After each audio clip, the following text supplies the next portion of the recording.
Hello students, ये video जो है वो सेकंड पार्ट ऑफ पॉपुलेशन है और इसमें हम लोग पहला टॉपिक के रूप में डिस्कस करने वाले हैं rising population pressure on natural resource. मतलब जनसंख्या के बढ़ने से नेचुरल रिसोर्स पर किस प्रकार दबाव पड़ता है। पहला जो रिसोर्स है जिस पर दबाव पड़ना है वो है फूड। दबाव इसलिए पड़ता है, उसको आप समझिए। ज्योमेट्रिकल प्रोग्रेशन होता है पॉपुलेशन का ग्रोथ। इसका मतलब 1 से 2 और 2 से 4, 4 से 8, 8 से 16 इस प्रकार बढ़ते चला जाता है जनसंख्या का रेट। अब तो फूड प्रोडक्शन का क्या स्थिति है, तो बोला कि फूड प्रोडक्शन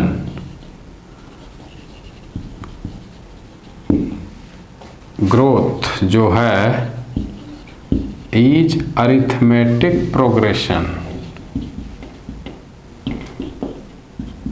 अरिथमेटिक प्रोग्रेशन और अरिथमेटिक प्रोग्रेशन का मतलब ये है कि वो अरिथमेटिक फॉर्म में ग्रो करेगा, जैसे 1 से 2, 2 से 3, 3 से 4 इस प्रकार 1, 2, 3, 4 इस तरीके से। मतलब सेम बात को मेरा समझाने का मतलब है 1 से 2, 2 से 4, 4 से 8, 8 से 16 ऐसा। क्योंकि कुछ लोग मैथमेटिकल कॉन्सेप्ट ही है ये, इसलिए कहेंगे कि सर आप कोमा नहीं लगाए हैं, कैसे समझ में आएगा। तो इस तरीके से ये आगे बढ़ेगा। इसका मतलब है 1, 2, 3, 4 इस तरीके से होगा। इसमें देखिए ज्योमेट्रिक प्रोग्रेशन में कॉमन डिफरेंस सेम नहीं है यहाँ पर, और यहाँ पर कॉमन डिफरेंस सेम है, कांस्टेंट होता है डिफरेंस। अरिथमेटिक प्रोग्रेशन जो फूड का ग्रोथ है will never be able to support the growing population at geometric progression, क्योंकि वो बहुत रफ्तार में है और इसलिए कंट्रोल अगर नहीं किया जाए तो जो ग्रोथ ऑफ फूड प्रोडक्शन है will never meet the requirement of growing population. तो ये पहला फैक्टर, पहला रिसोर्स था जिस पर दबाव पड़ रहा है। इस पर बहुत ज़्यादा डिस्कस नहीं करेंगे, बट वाटर पर सबसे बड़ा समस्या आ रहा है आजकल, शॉर्टेज ऑफ पोर्टेबल वाटर। पीने लायक पानी नेचुरली नहीं मिल रहा है क्योंकि पॉपुलेशन ज़रूरत से ज़्यादा बढ़ रहा है। अंडरग्राउंड वाटर रिचार्ज बहुत कम हो रहा है और वहाँ से एक्सट्रैक्ट बहुत ज़्यादा हो रहा है, इसलिए इवन द ग्राउंड वाटर का चांसेस है कि आगे जा कर के वो ड्राई जोन में कन्वर्ट हो जाए। तीसरा है लैंड।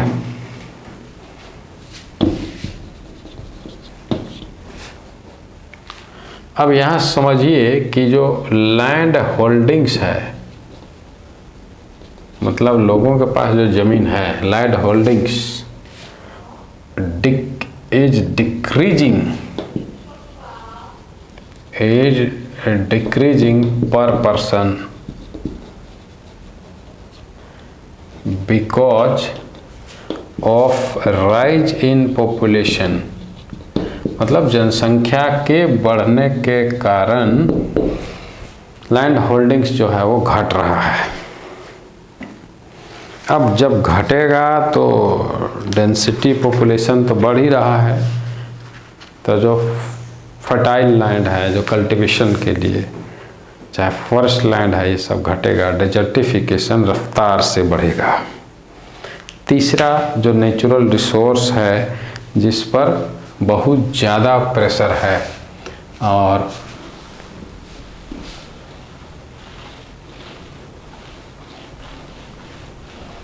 वो है फॉरेस्ट।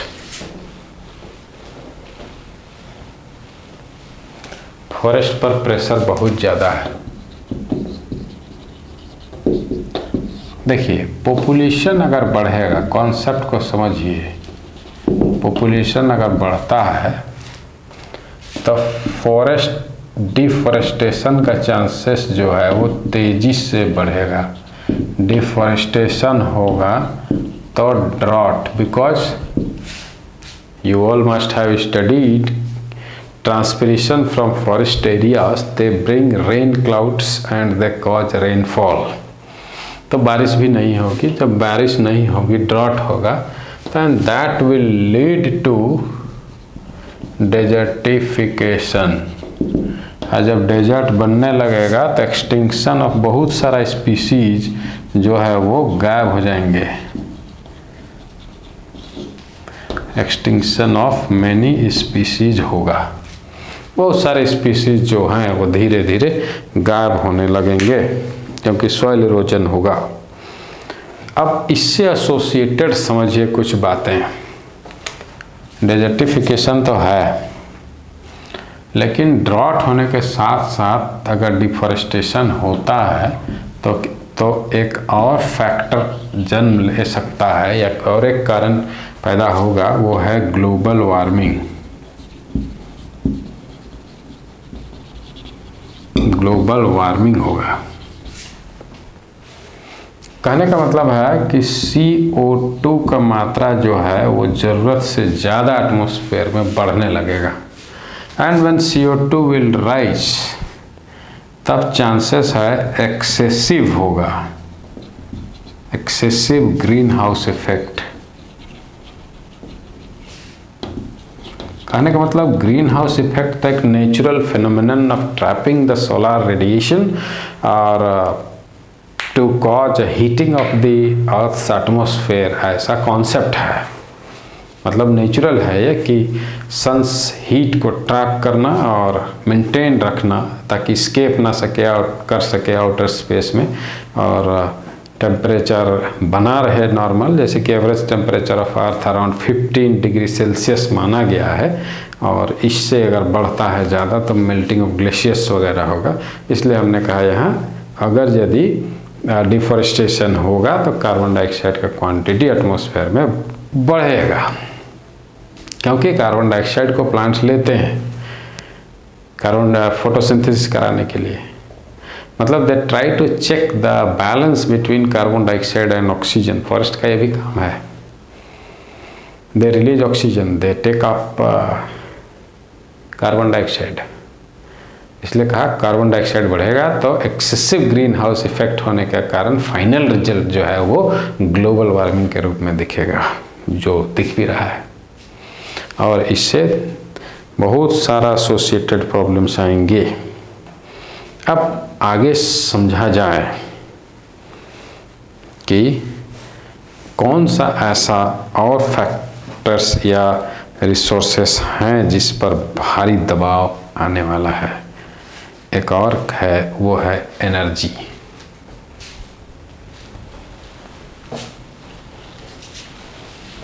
फ्यूल्स पर बहुत भारी दबाव आएगा। इस पर बहुत ज़्यादा डिस्कस नहीं करेंगे, आप जान रहे हैं कि फ्यूल रिसोर्स पर बहुत ज़्यादा है। जैसे फ्यूल प्राइस बहुत ज़्यादा बढ़ने लगेगा, फ्यूल प्राइस विल राइज। दूसरा है एग्जॉस्ट हो जाएगा, एग्जॉस्ट ऑफ क्या हो सकता है, तो फॉसिल फ्यूल वो खत्म हो जाएगा। और जब खत्म हो एग्जॉस्ट, या दूसरे टर्म्स में कहेंगे कि स्टॉक रिसोर्स जो है, स्टॉक में गेट एग्जॉस्टेड। जो स्टॉक है कोयला का या पेट्रोलियम प्रोडक्ट्स का, पेट्रोलियम का, वो खत्म हो जाएगा। अब नॉन कन्वेंशनल सोर्सेस भी हैं रिसोर्स के, जैसे कि सनलाइट है, लेकिन उतना ज़्यादा एफिशिएंट टेक्नोलॉजीज अभी तक डेवलप नहीं हुआ है जिससे कि इसको हार्नेस किया जा सके, इसलिए ये दबाव है। अब आगे समझते हैं, मिनरल रिसोर्स पर भी भारी दबाव आएगा। ये जो लास्ट 2 टॉपिक्स हैं इस पर डिस्कशंस नहीं है, आपका अपना भी आंसर लिख सकते हैं।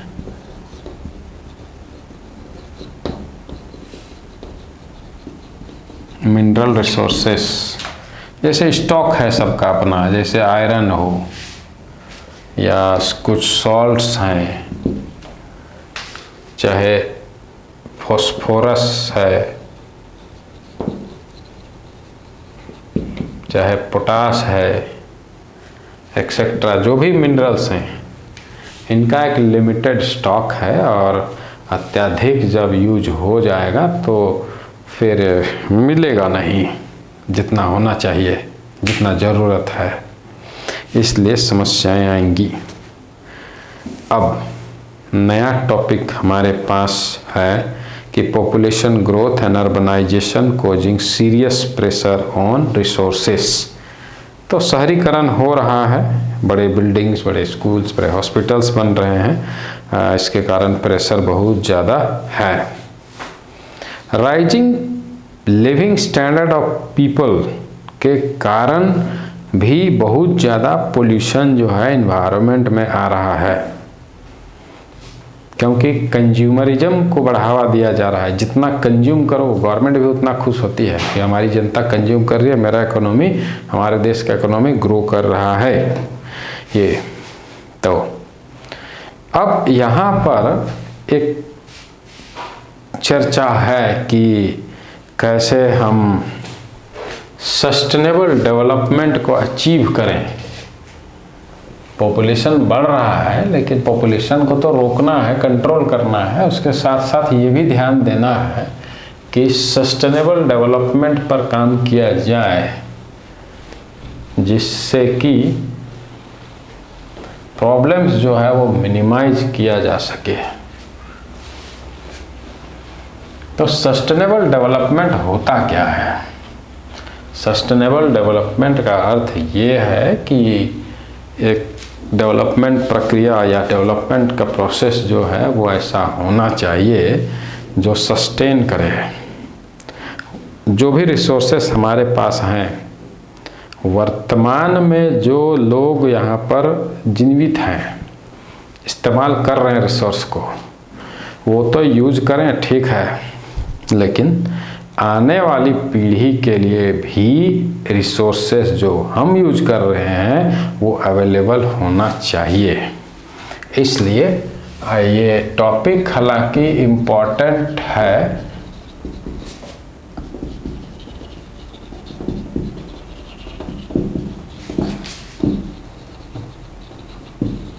सस्टेनेबल डेवलपमेंट ऑफ रिसोर्सेस बहुत ज़्यादा इम्पोर्टेंट टॉपिक। डेफिनेशन को समझिए। The management of resources, management of resources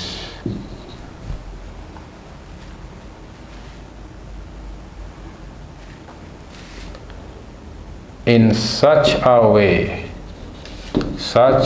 way that the present generation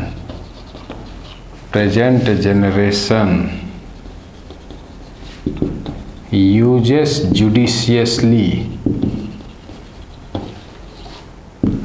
without compromising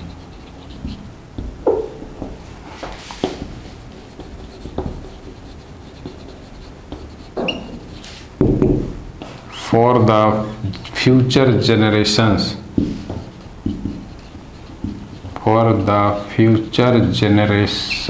to come। इसका अर्थ को समझिए। मतलब रिसोर्स का मैनेजमेंट इस तरीके से करना है कि वर्तमान पीढ़ी को ये मिलता रहे, मतलब हम लोग यूज करें और आने वाली पीढ़ी कंप्रोमाइज करके क्यों जिए, उसको भी वो रिसोर्स अवेलेबल होना चाहिए। ये नहीं कहे कि हमारे पूर्वज राक्षस के जैसे थे, उन्होंने सारा चीज का भक्षण कर लिया और हमारे लिए कुछ भी नहीं छोड़ा। ऐसा स्टेटमेंट नहीं आना चाहिए और इस चीज़ से बचने के लिए सस्टेनेबल डेवलपमेंट होना चाहिए। ये याद रखना है। और सस्टेनेबल डेवलपमेंट को पाने के लिए स्ट्रैटेजीज क्या हैं, तो ये भी समझ लीजिए। Strategies for sustainable development.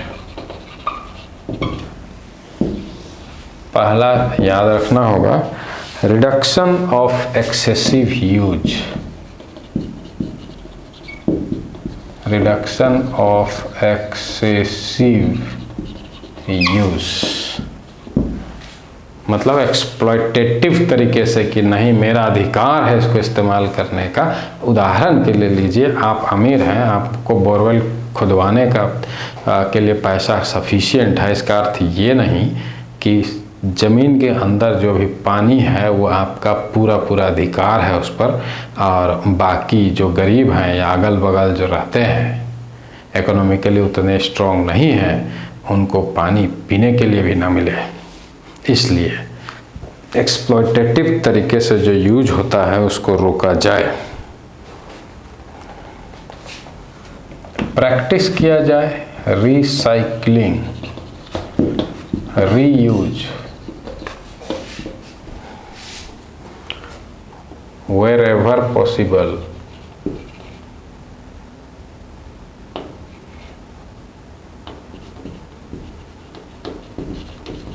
जहाँ भी संभव हो कोशिश किया जाए, और एनकरेज करना होगा, encourage use of renewable resource.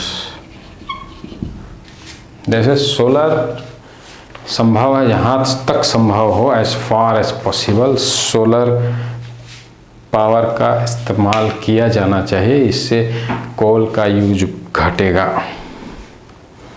अब आगे हम लोगों को पढ़ना है स्टैटिस्टिकल टर्म्स के बारे में रिलेटेड टू पॉपुलेशन। कुछ स्टैटिस्टिकल टर्म्स हैं जिसको हमें समझने की ज़रूरत है।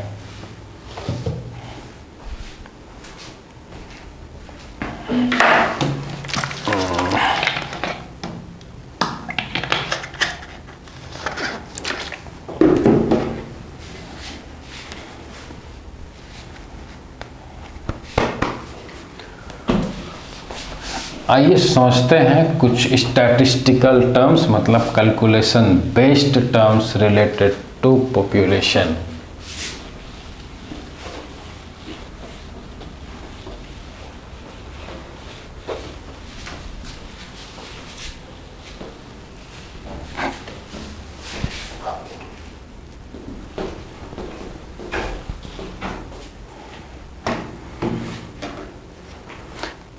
Statistical terms related to population।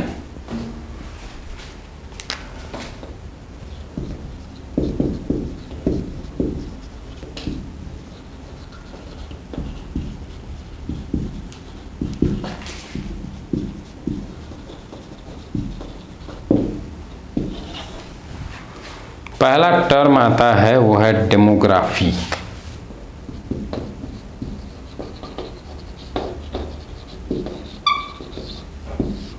ऐसे वर्ड को तोड़कर समझिएगा तो डिमोस का मतलब ही होता है पीपल, एंड ग्राफोस टू मेजर है ये, या ग्राफिकल स्टडी समझिए। इसलिए डेफिनेशन कहता है statistical study of human population को कहा जाएगा demography. Statistical study of human population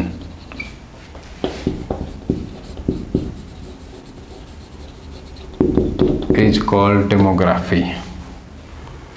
अब स्टैटिस्टिकल पॉपुलेशन स्टैटिस्टिकल स्टडी का मतलब है कि जैसे डेंसिटी कितना है, डेथ रेट कितना है, बर्थ रेट क्या है, ये सब। तो जिसमें पहला टर्म आता है वो है पॉपुलेशन डेंसिटी का।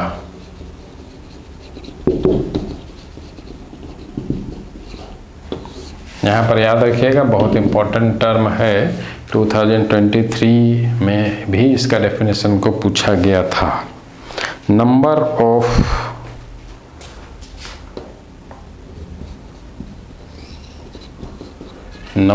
ऑफ इंडिविजुअल्स पर स्क्वायर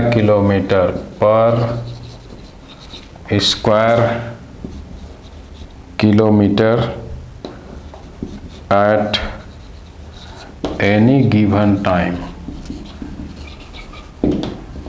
क्योंकि हमने बताया था आपको, जैसे कोई सीजनल माइग्रेशन होता है तो वहाँ पॉपुलेशन उस इलाके का बदल सकता है समय समय पर, इसलिए उस विशेष समय जब उसका रिपोर्ट लिया जा रहा हो उस इलाके में कितने लोग रहते हैं तब वो कहलाएगा।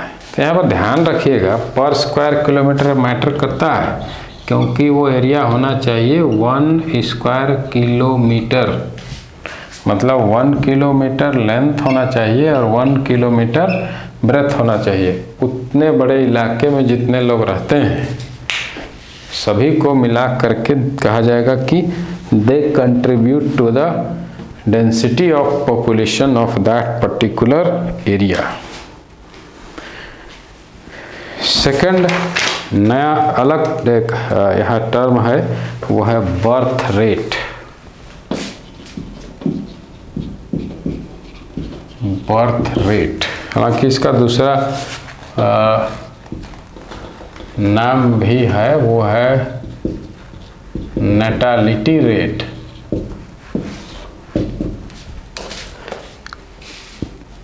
नंबर ऑफ लाइव बर्थ्स,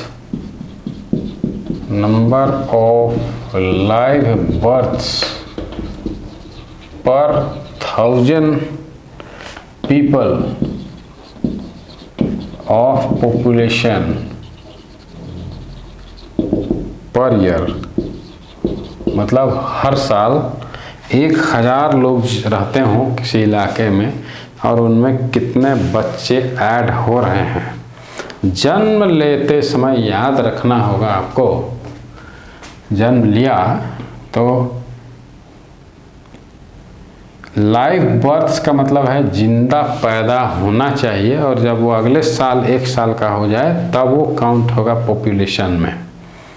मतलब minimum the age of the child should be of 1 year. अब आगे एक है डेथ रेट, इसमें भी डेफिनेशन वही है।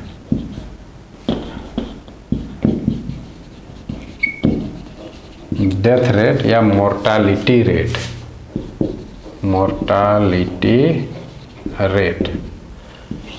इसका भी मीनिंग है कि नंबर ऑफ डेथ्स पर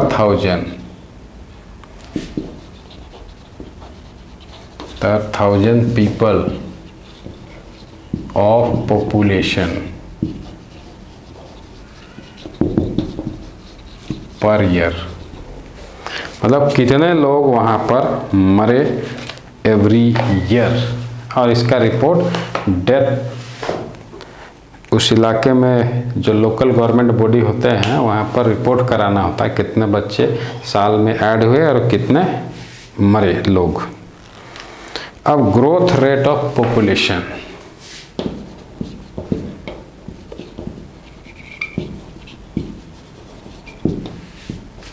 ग्रोथ रेट ऑफ पॉपुलेशन, जनसंख्या वृद्धि दर कैसे निकालिएगा?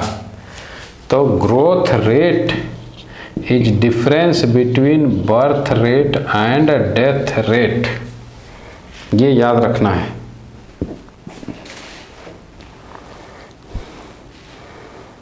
अब आगे ये तो रहा, यहाँ पर कुछ टर्म्स थे। अब यहाँ पर बहुत ज़्यादा आईसीएसई में स्पेसिफाई किया गया है कि क्यों पढ़े हैं हम, क्यों जनसंख्या बढ़ रहा है, उस पर स्टडी किया जाए। तो फिर से यहाँ कहता है कि क्या ज़रूरी है पढ़ने का। आंसर दिया है पर कैपिटा इनकम कम हो जाएगा। मान लीजिए किसी परिवार में पर कैपिटा इनकम मतलब एक इंसान का इनकम, किसी परिवार में 2 लोग हैं, एक मान लीजिए सर्विस में है यानी काम करता है, तो पर कैपिटा इनकम हो जाएगा उसका इनकम को डिवाइडेड बाय 2। मान लीजिए दूसरा आदमी नहीं भी कर रहा हो, अब एक काम करता हो और 7-8 मेंबर्स हैं जो काम नहीं करते हैं फैमिली के, तो 8 मेंबर्स हैं, तो 8 से अगर डिवाइड हो जाता है तो वो वैल्यू ऑफ मनी जो हो जाएगा बहुत कम होगा। इसलिए कहा गया पर हेड का जो इनकम है वो कम हो जाएगा अगर जनसंख्या बहुत ज़्यादा बढ़ती है। अब आगे का जो टॉपिक है वो कहता है population education and population control. इसको कैसे किया जाए। और पहला कॉन्सेप्ट है कि मोरल एस्पेक्ट या अवेयरनेस क्रिएट करना है, उसको समझिए। Population education and population control.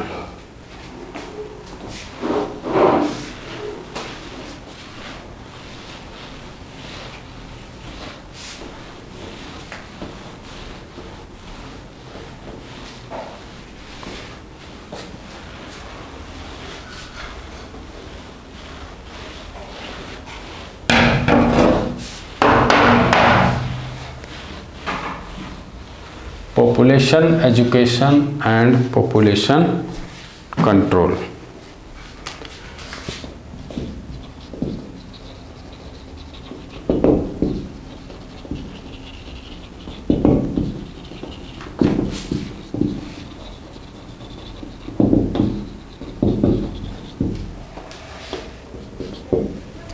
Population education के बारे में पहले समझा जाए कि कैसे लोगों को समझाया जाए कि पॉपुलेशन से प्रॉब्लम है। So far we have been discussing that there are several reasons, basically pressure on resources, per capita income कम होगा, ओपन स्पेस खत्म होगा, फॉरेस्ट एरियाज घटेंगे, इसलिए पॉपुलेशन कंट्रोल करना चाहिए। जनता को क्या सिखाएंगे आप, कैसे समझाइएगा कि जनता को कि जनसंख्या का वृद्धि होना अपने आप में समस्या है। पहला ये बताना होगा कि message about population problem should reach to the downtrodden areas of our society. मतलब वीक लोगों को, जो इकोनॉमिकली वीक हैं या गरीब हैं, वहाँ तक जनसंख्या के बारे में समझाना। मतलब creating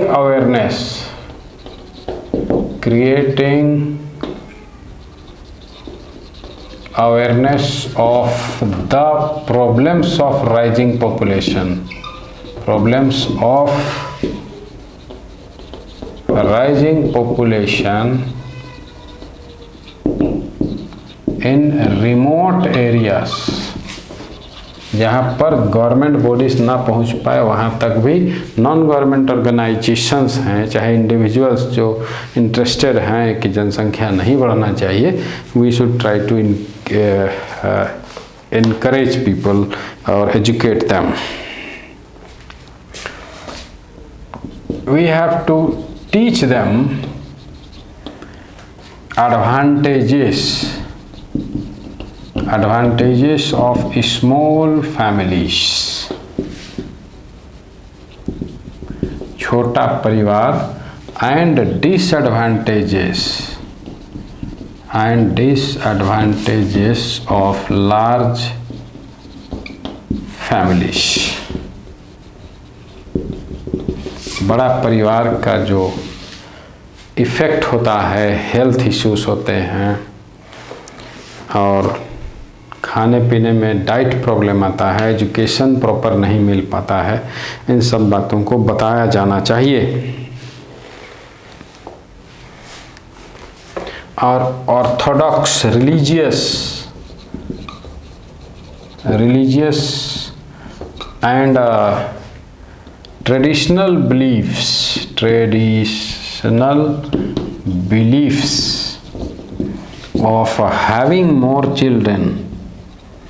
of having more children should be modified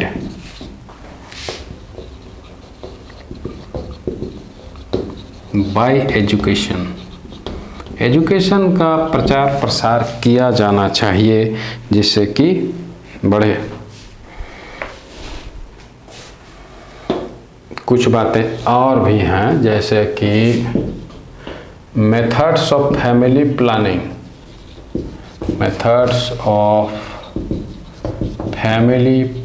planning should be taught.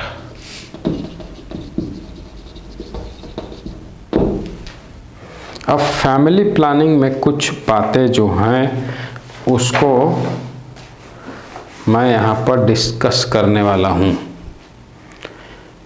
Family planning विशेष करके कॉन्ट्रासेप्टिव डिवाइसेस के बारे में, कॉन्ट्रासेप्टिव डिवाइसेस या मेथड्स कहिए, कैसे उसको आप रोकेंगे प्रेगनेंसी को। पहला समझिए, हार्मोनल मेथड है।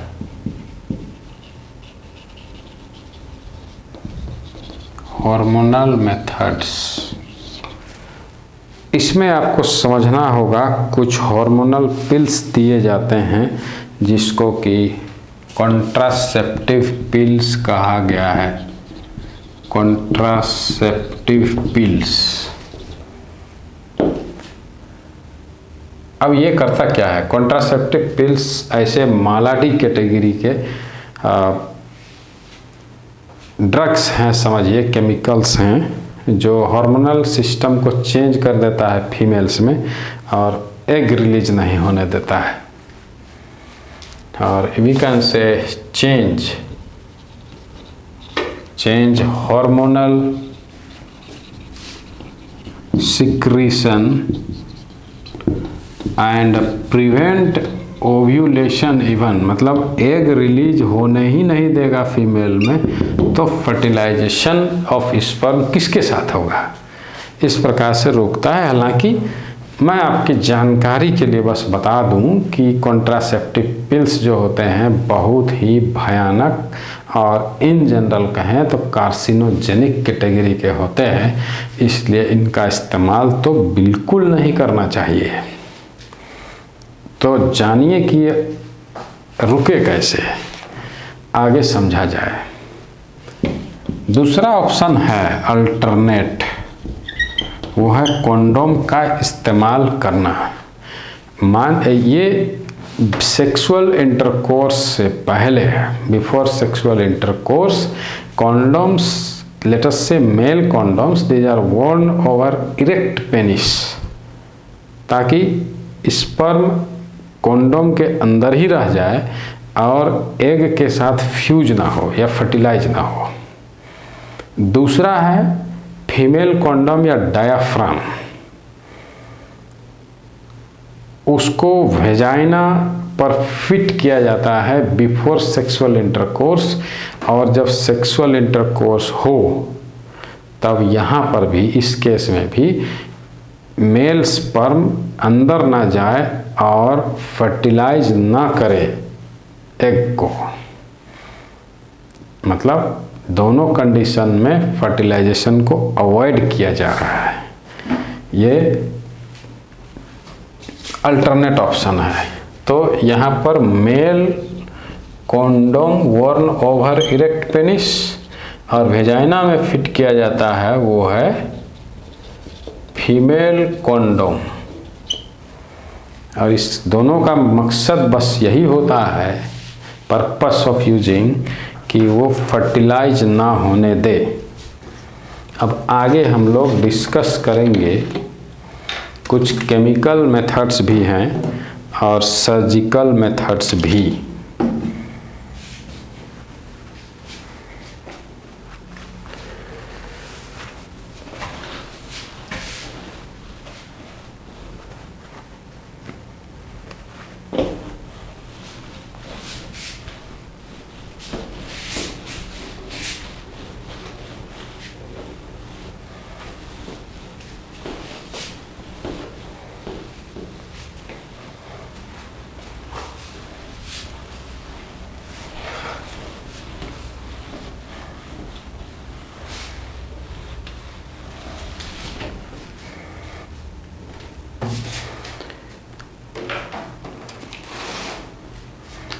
तीसरा तरीका हो सकता है वो है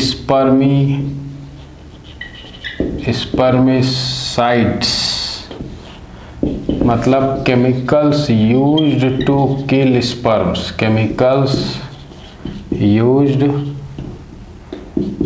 टू किल स्पर्म्स, स्पर्म को मारने के लिए यूज किया जाता है। इसका भी साइड इफ़ेक्ट है, इसलिए कोशिश किया जाना चाहिए अवॉइड करें। एक है intra यूटेरिन devices, intra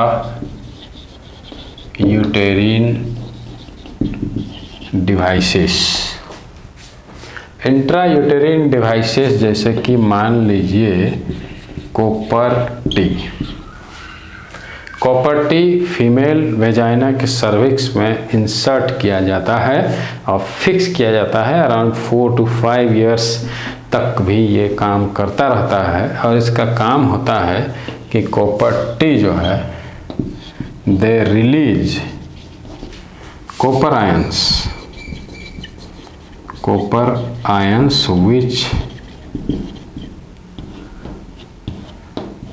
which kill sperm cells को ही मार देता है। इसलिए सेक्सुअल इंटरैक्शन होने के बावजूद वहाँ पर चांसेस ऑफ फर्टिलाइजेशन नहीं होगा और स्पर्म मर जाता है।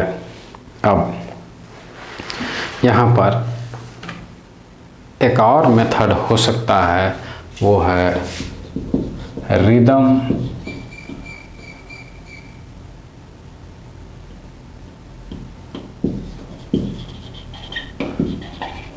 Rhythm method. ये कॉन्सेप्ट है कि मान के चलिए अगर यदि 0 कहें और या 28 डेज का साइकिल, हालांकि हर एक फीमेल में ये अलग अलग होता है जो मेंस्ट्रुअल साइकिल है। मान के चलिए कि मेंस्ट्रुएशन हुआ, उसके बाद 3 to 4 या 5th डेज तक ये फेज जो है वो मेंस्ट्रुअल फेज माना गया है। उसके बाद 5 to लेट अस से चांसेस हो जाता है कि वो 14th डे तक ये चांसेस है। इसमें फोलिक्यूलर फेज जिसमें ओवरी के अंदर फोलिकल्स से मैच्योर होकर के एग डेवलप करता है और उसके बाद 14th डे में ओव्यूलेशन माना गया है, ओव्यूलेशन। और फिर अराउंड 17 के आगे जब फर्टिलाइज नहीं होगा तो आएगा लूटियल फेज। तो अब्सटेन करना कब है? Abstain around 10th day, 10th से लेकर 17th के बीच में अब्सटेन करना है। तो इस पीरियड में अवॉइड करना है सेक्सुअल इंटरैक्शन। तो यहाँ समझना है 10th to 17th day abstain sexual intercourse.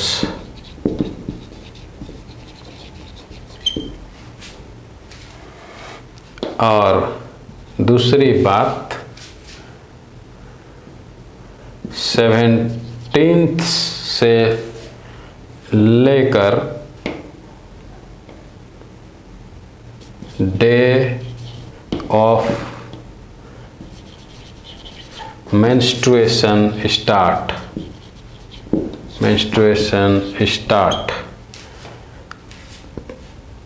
और 5th से लेकर 10th डे, ये है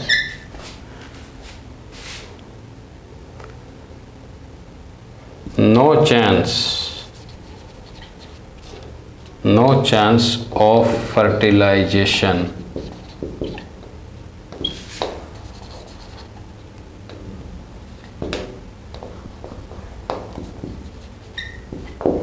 नो चांस ऑफ फर्टिलाइजेशन यहाँ होता है, इसलिए ये रिदमिक पीरियड माना गया है। याद रखिएगा,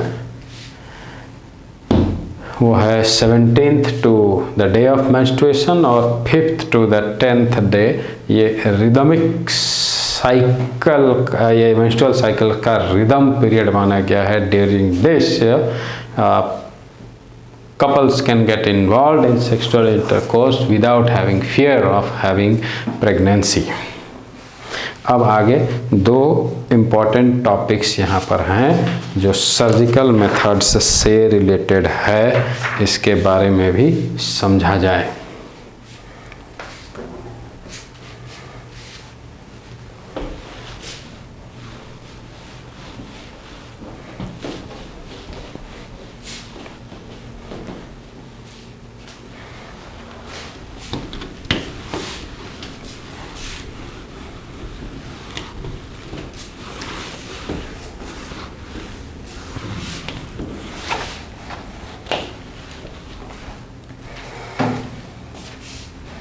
Before we discuss surgical methods, एक है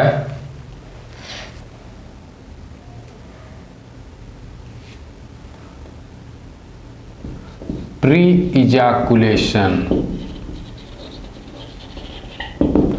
of semen outside vagina।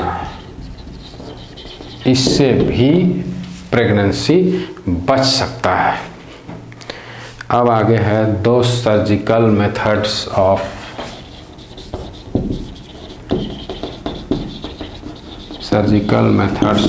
Contraception.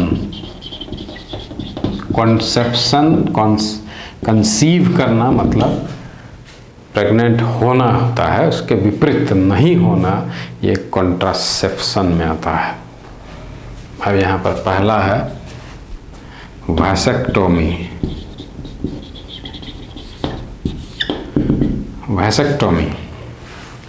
Vasectomy में जैसे कि ये टेस्टिस है मान लीजिए, और इससे निकला है वास्ट डिफरेंस जो मेल यूरेथ्रा में जाएगा, तो इसको काटा जाता है और काटने के बाद उसको बांध दिया जाता है इस तरीके से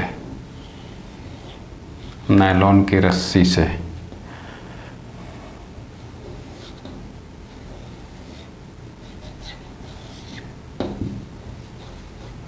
तो ये जो है वो नायलॉन के रस्सी से बांध दिया जाएगा, cut and tie.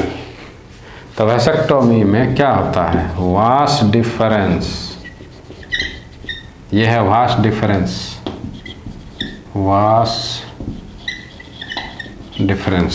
Difference is surgically cut and tied to prevent ejaculation, ताकि स्पर्म रिलीज नहीं होना चाहिए। ये है टेस्टिस। दूसरा मेथड है वो है ट्यूबेक्टोमी का। ये फीमेल में होता है, याद रखिएगा, ये फीमेल में होता है। इसमें क्या किया जाता है, मान लीजिए ये फैलोपियन ट्यूब है और ये ओवरी है,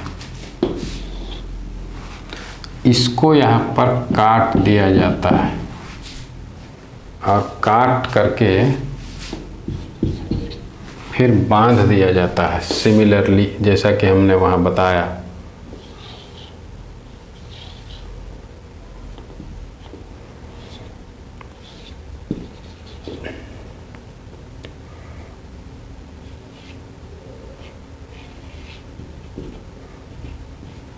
यहाँ भी बांध दिया जाएगा, यहाँ भी। तो यहाँ पर समझना होगा कि ये cut and tied with nylon thread, समझिए। इसलिए स्टेटमेंट क्या होगा? In females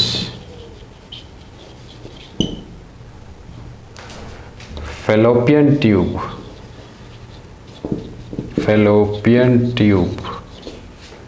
is surgically cut and tied with nylon thread। Nylon thread लंबे समय तक चलता है बिना सड़े गले, इसलिए कहा गया है नायलॉन से बांधा जाता है। अब एक लास्ट बात इस चैप्टर का आता है जिसको कहा गया है medical termination of pregnancy, MTP। आइए इस पर भी शॉर्ट में डिस्कस कर लें कि ये होता क्या है।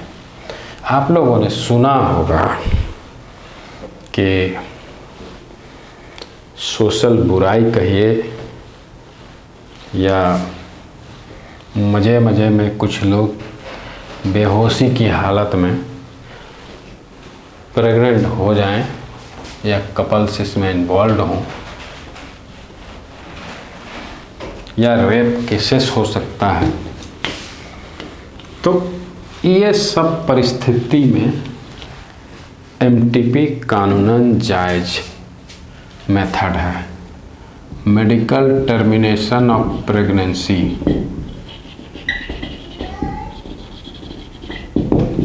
मेडिकल टर्मिनेशन ऑफ प्रेगनेंसी,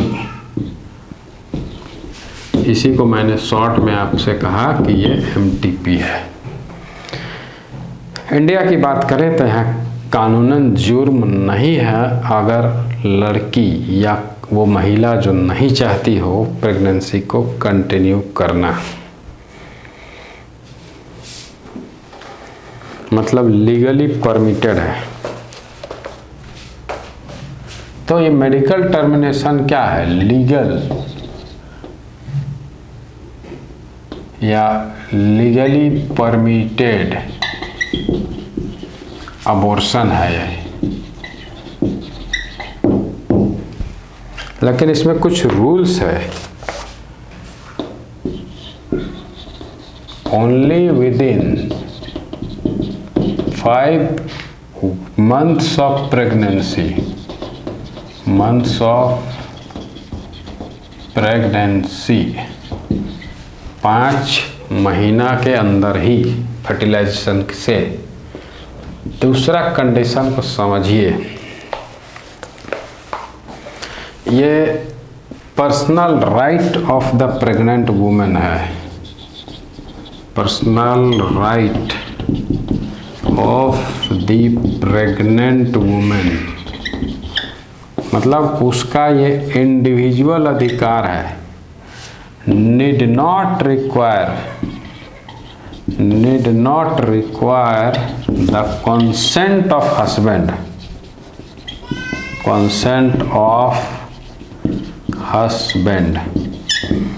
मतलब अपने हस्बैंड तक को वो ना पूछना चाहे कि वो प्रेग्नेंट नहीं होना चाहती है या कंटिन्यू नहीं रखना चाहती है, तो उसका वो अधिकार है कि वो जो बच्चा जो डेवलप कर रहा है उसको अबॉर्ट करा ले।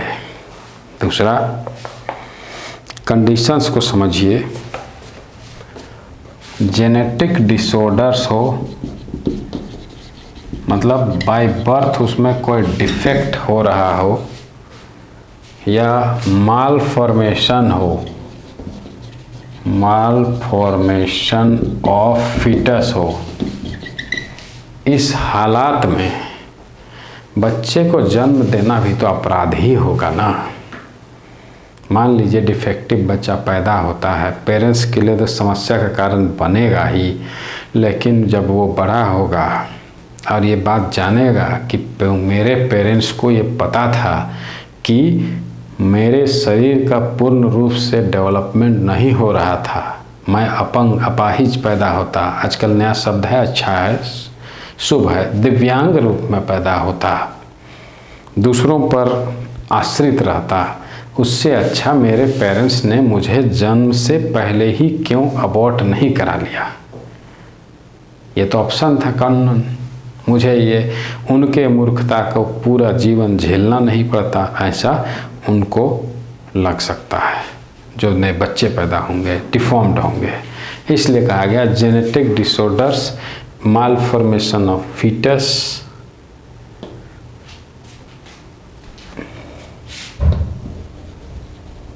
में undergo medical termination of pregnancy. Terminate करना, मेडिकली टर्मिनेट करना मतलब ये नहीं कि अपने से अबॉर्ट नहीं करना है, मेडिकल सुपरविजन के अंडर प्रेगनेंसी को ख़त्म कर देना, अंत कर देना, टर्मिनेट कर देना। इसलिए कहा गया है मेडिकल टर्मिनेशन ऑफ प्रेगनेंसी। तो इस प्रकार ये जो चैप्टर है पॉपुलेशन समाप्त होता है और ये दो पार्ट में है। पहला पार्ट जिसमें हमने पॉपुलेशन के राइजिंग प्रॉब्लम्स को पढ़ा, दूसरे एस्पेक्ट्स में प्रेशर ऑन रिसोर्स और स्टैटिस्टिकल स्टडीज़ और कैसे प्रेगनेंसी, अनवांटेड प्रेगनेंसीज को रोका जाए या जिससे जनसंख्या कम हो सके, बीमार के हालात हो या अबनॉर्मल डेवलपमेंट ऑफ फीटस हो, तो वैसे कंडीशन में भी किस कानून या मेडिकल टर्मिनेशन ऑफ प्रेगनेंसी का यूज किया जाता है, इसके बारे में हम लोगों ने सीखा। I hope you all have tried to understand this very easy chapter, not very hard one, but be aware since it is important for ICSE examination. Thank you, and for being with me, you can comment in the comment box. If you like this video, you can share even to your friends, and since it is related to population, I don't always say share or subscribe or like to my videos, but still for this video I would say that like करो, share करो and subscribe भी करो, so that awareness about rise in population can be created. Thank you for being with me. Thank you once again.